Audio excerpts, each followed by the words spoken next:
Grameen economic. Today we are here to describe our project. So my name is Saish Patil and my friend Aarti. Today we are here to describe our project, which is based on Jal Jeevan Hai. So our main intention behind this project is we should conserve water in a sustainable way.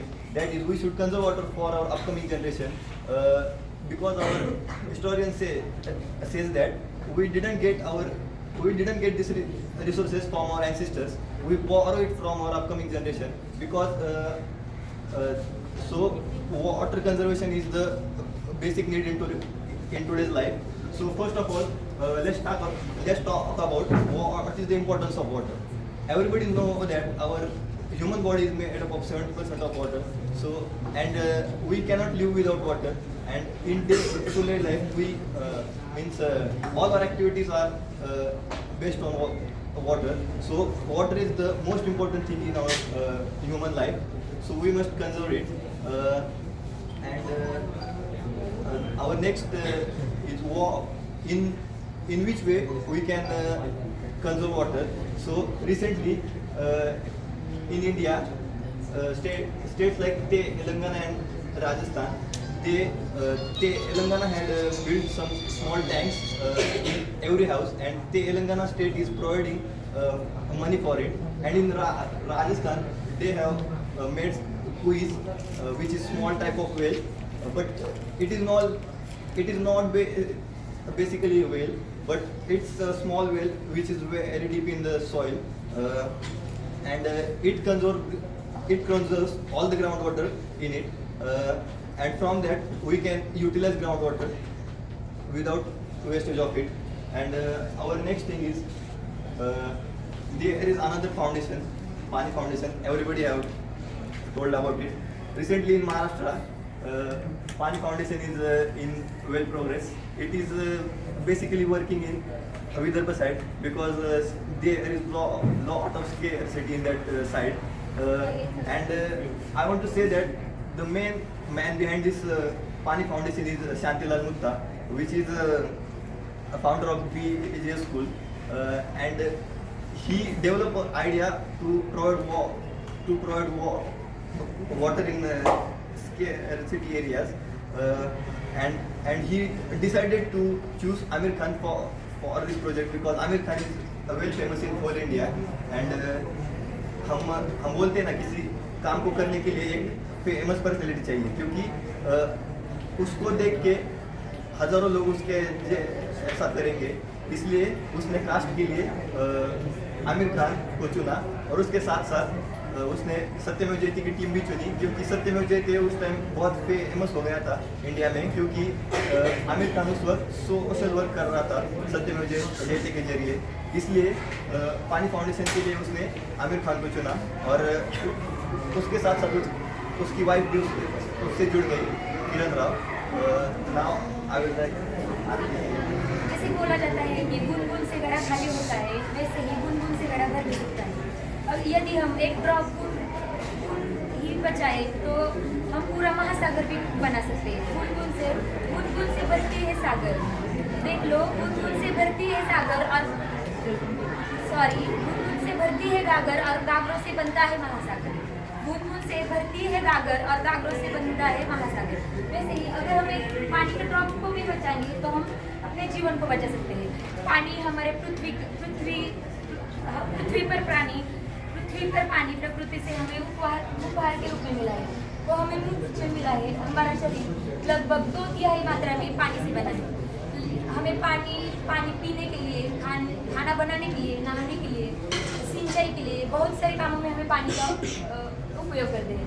इसलिए यह कहा जाता है कि पानी जल ही जीवन है, पानी हमारा जीवन है। लेकिन जब हम पानी को बर्बादी करते हैं, पानी की मिसयूज करते हैं, तब यह कहावत जल ही जीवन है, यह कहावत लगभग भूली जाती है, क्योंकि सुलभ मात्रा में पानी हमारे पास उपलब्ध होने के कारण हम इस कहावत को भूल जाते हैं। लेकिन ऐसे बहुत सारे जगह है वहाँ पर पानी की मतलब सुलभ मात्रा में पानी उपलब्ध नहीं है। हमारे से बेहतर वो लोग पानी की सेविंग करते हैं। थोड़े से ड्रॉप बचाकर वो कल के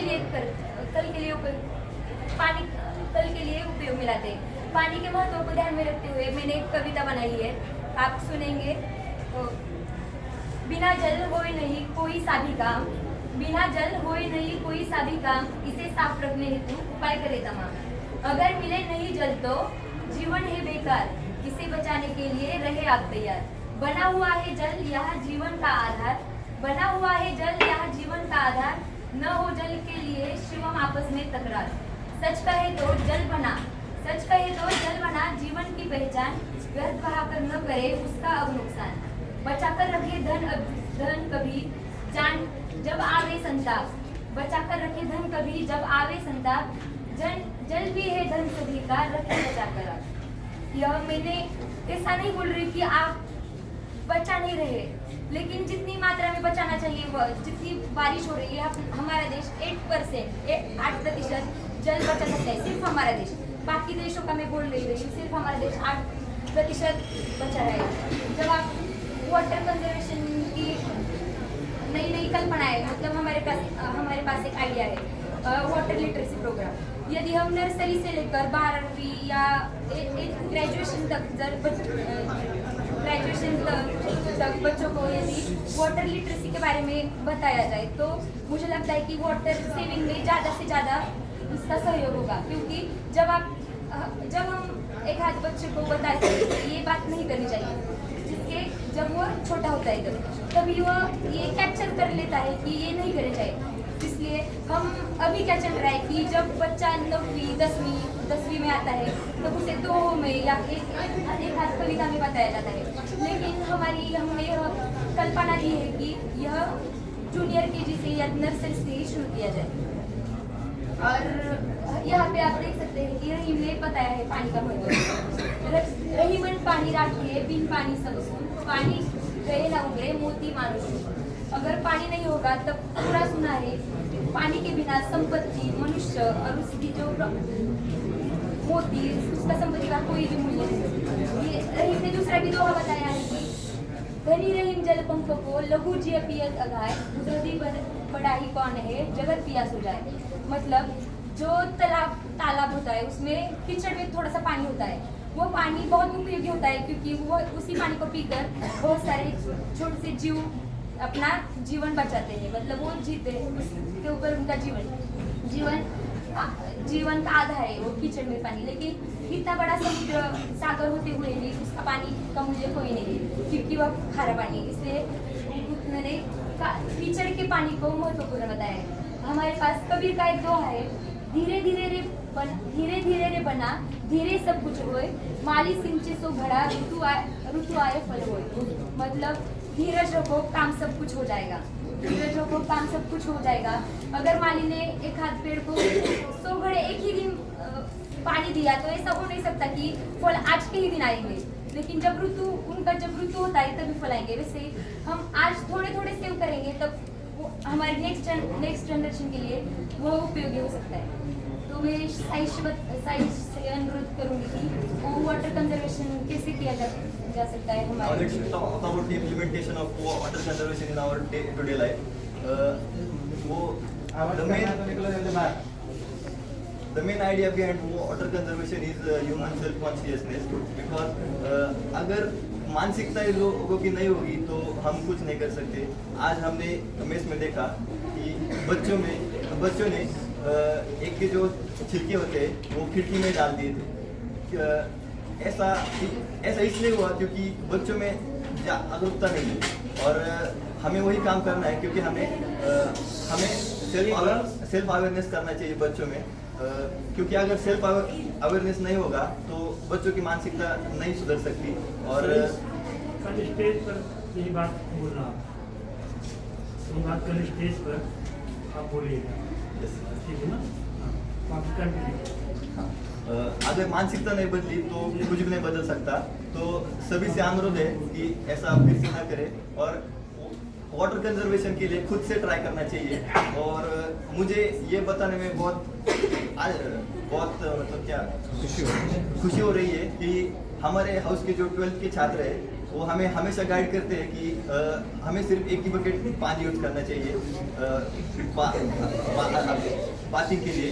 और मुझे इस बात की मतलब गर्व है इसका कि हमें इनके जैसे अच्छे सीनियर्स मिले। अब ये हो गई हमारी बात। अगर हम नल चालू रखते और कभी कभी लीकेज होता है नलों में, तो अगर 1 सेकंड में 1 बूंद गिरेगी तो ऐसा पूरे दिन में लगभग 432 लीटर्स ऑफ वाटर का नुकसान होता है।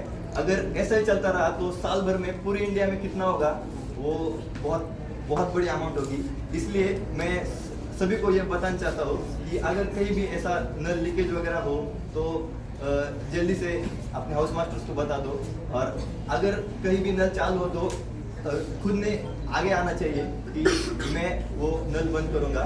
क्योंकि अगर जागरूकता लोगों में फैलानी बहुत ज़रूरी है वो वाटर कंजर्वेशन के लिए। ऐसे पोस्टर बना के और चिल्लाने से कुछ नहीं होगा। सिर्फ सेल्फ अवेयरनेस प्रोग्राम बहुत इम्पोर्टेंट है। हमारे केंद्रीय जल शक्ति मंत्री राजेंद्र सिंह शेखावत ने कहा वो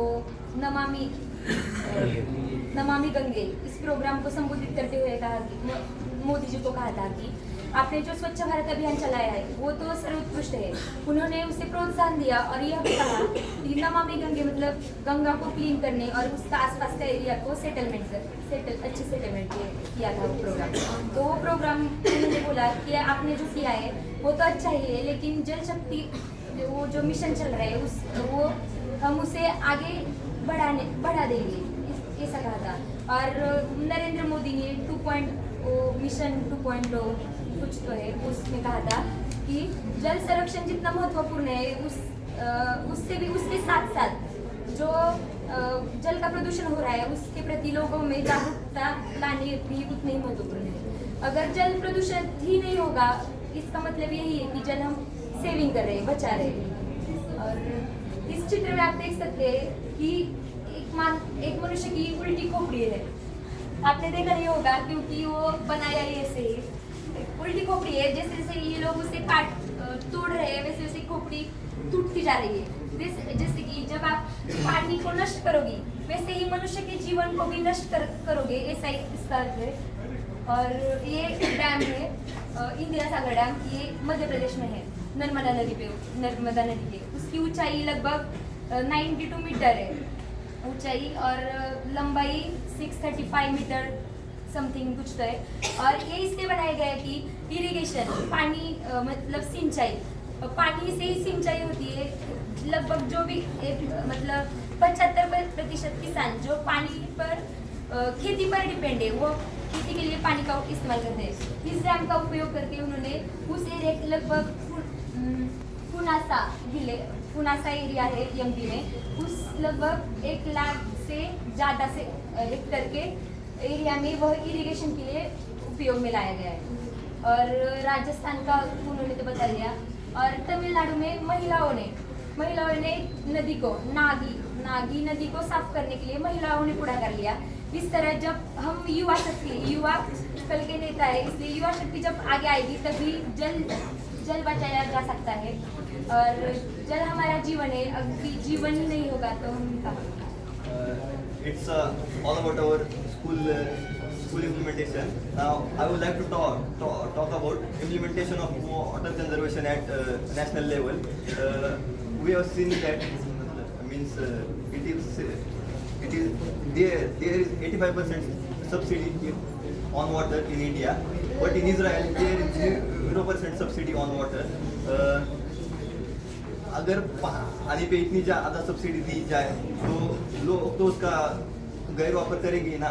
अगर उनको पैसे से मतलब थोड़ा सा तो उनसे पैसा लेना चाहिए, क्योंकि अगर हमने पैसे भरे तो हमें उसकी मतलब मराठी में कहते हैं ना की जाणीव असते आपल्याला त्याच्याबद्दल। सो तो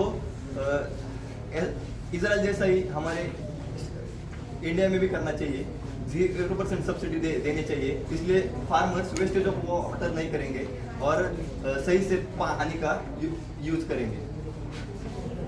हम यह नहीं कह सकते कि अगर यदि हमारी सरकार कोई प्रोग्राम लॉन्च करे और तभी इस पर उन्होंने प्रोग्राम लॉन्च किया और वो पूरी तरह सफल हुआ, ऐसा नहीं हो सकता कि जब सरकार करेगी तभी नहीं हो सकता, क्योंकि पानी का संकट आया है वो मानव निर्मित है। पानी का संकट मानव निर्मित है और इसे सुलझाने के लिए मनुष्य ने ही प्रयास करना चाहिए। हम बाकी का उदाहरण नहीं लेते, हमारे स्कूल का ही लेते, पानी हम कैसे बचाया जा सकता है। हमारे यहाँ बारिश के मौसम होते हैं 3 महीने, 3 महीने में लगभग बहुत सी बारिश हो जाती है। उस समय हमारे 8 हाउसेस है, 8 हाउस के ऊपर हम जब वो वाटर स्टोर करेंगे, मतलब होता ही है, लेकिन वो वाटर नीचे आता है और ऐसे ही फ्लो हो जाता है जमीन के ऊपर ही। लेकिन हम जब साइड हाउस की साइड में से गड्ढे करेंगे और उसमें पत्थर डालेंगे, गड्ढा पत्थर इसलिए डालेंगे कि किसी बच्चे का पाइप फिसल कर वो अंदर ना गिरे, तब वो वाटर उसमें जाकर वो अंदर एब्सॉर्ब हो सकता है। और जैसे कि वाटर कंजर्वेशन स्कूल में कि हम प्लेट धोते हैं, नल पूरा का पूरा चालू है और उसके नल के नीचे प्लेट धोते हैं और बहुत सारा पानी वेस्ट होता है। इसकी जगह हम ऐसा उपाय कर सकते हैं कि एक टंकी है पानी की, मतलब ऊपर नहीं, इतनी लगभग इतनी हाइट की, तो हम डायरेक्ट ग्लास रखे होंगे, ग्लास से पानी लेना और डायरेक्ट नल से करना, उसमें बहुत अंतर होता है और उसमें जल भी बहुत सेव होगा। और मैं एक दूसरी बात बताना चाहता हूँ कि पानी से हम एनर्जी भी प्रोड्यूस कर सकते हैं। जैसे कि हम सब जानते हैं कि डैम से पानी ऊपर से गिराया जाता है और नीचे टरबाइन के अंदर इलेक्ट्रिसिटी प्रोड्यूस की जाती है। लेकिन उसके अलावा वो पानी H2O मतलब 2 हाइड्रोजन मॉलिक्यूल और एक ऑक्सीजन मॉलिक्यूल से बनता है। अगर हम पानी का स्प्लिटिंग करेंगे तो हमें डाइहाइड्रोजन और डाइऑक्सीजन मिलता है। और हमें अभी को पता है कि डाइहाइड्रोजन रॉकेट में यूज होता है और ऑक्सीजन भी कंबशन पर्पज के लिए यूज होता है। अगर हम ऐसी टेक्नोलॉजी प्रोड्यूस करें कि हम पानी को स्प्लिट कर सकते हैं तो हमें बहुत तो ऐसे एलिमेंट मिलेंगे जिससे हम बहुत सारी एनर्जी प्रोड्यूस कर सकते हैं। लेकिन अभी तक वो टेक्निक नहीं आई है, तो ऐसा भी हम कर सकते हैं।